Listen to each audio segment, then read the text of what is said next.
The NBA All-Star Game. What was once viewed as the spectacle of a basketball regular season, an annual tradition that gave NBA fans an opportunity to witness the league's best players that season compete against one another at a high level on a national stage. Or once was a high level.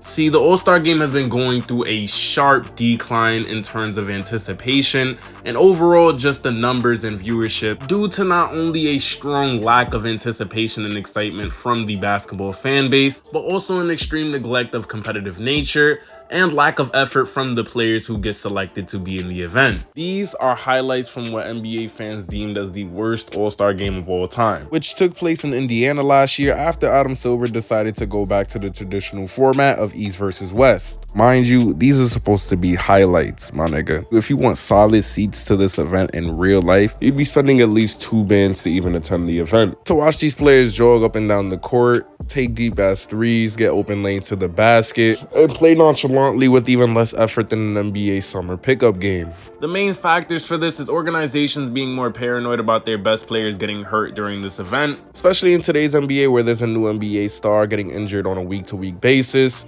But players are even more incentivized by their organizations for them to not really try in these events to avoid losing their impact for the second half of the regular season and especially in the playoffs. Especially given the bigger investment that these franchises have behind star players' contracts nowadays. Which plays an even bigger role in this because injuries were never not a factor that former players didn't have to deal with. And while fans never expect players to compete in playoff mode, it still was mutually understood by former All-Stars to at least provide a good balance of a competitive spirit and an entertaining game for their audience. Second, I personally feel it's like more of a butterfly effect as more and more younger players get selected to be in the All-Star Game. If there's vets and even established players attending these games and really giving like a half-ass effort, which has already been happening over the past few years, and the last few All-Star Games have solidified that type of reputation, but it's almost gonna seem pretty human nature for some of the players who are newer to the event to kind of follow suit and do the same. No matter how many rules they try to implement, this will have a long-term impact on how future generation of basketball fans will consume the All-Star Game and the effort levels of future All-Stars who get selected to participate in the game in the future.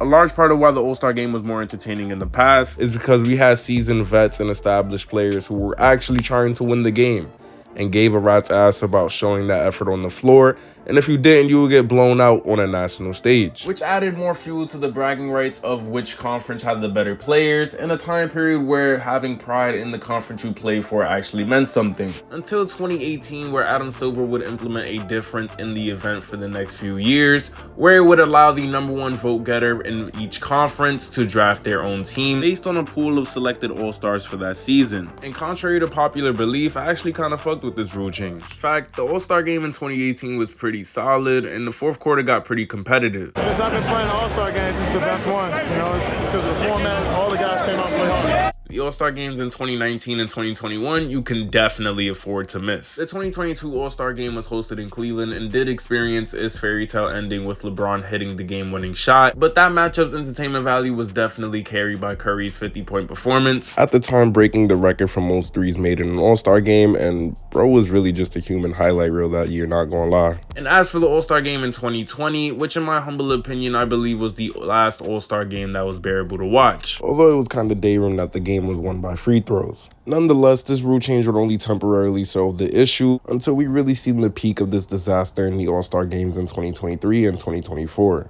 And I definitely don't think this new format will be doing any further justice. For those of you unfamiliar with the new format they're going with for this year's All-Star Game, it's essentially a mini tournament containing 4 teams, with the goal being the first team to score 40 will advance to the next round, the 4th team being whichever team wins the Rising Stars Challenge, for whatever reason, and the other 3 teams supposedly being drafted by Shaq, Chuck, and Kenny. Which was a pretty weird way for the NBA to deliver a matchup, indirectly consisting lineups of the younger All-Stars, older All-Stars, and international All-Stars. To keep it a buck with y'all, the consensus hype for this could not be any more underwhelming. In the early 2000s, we had players like a Kobe Bryant, Kevin Garnett, a prime CP3, and Allen Iverson. And the even older generations of All-Stars used to see it as an honor to even participate in the game. Unfortunately, with today's stars, it seems that we genuinely do lack having a handful of perennial All-Stars who naturally reinforce that level of competitive spirit in the matchup consistently. And honestly, one of the few current stars that come with that energy every time he's participated is Giannis Antetokounmpo. And on that note, that's the end of this video. Y'all get the point. I don't want to be too repetitive, but overall, future All-Star games definitely won't be getting any better if players' mentalities don't.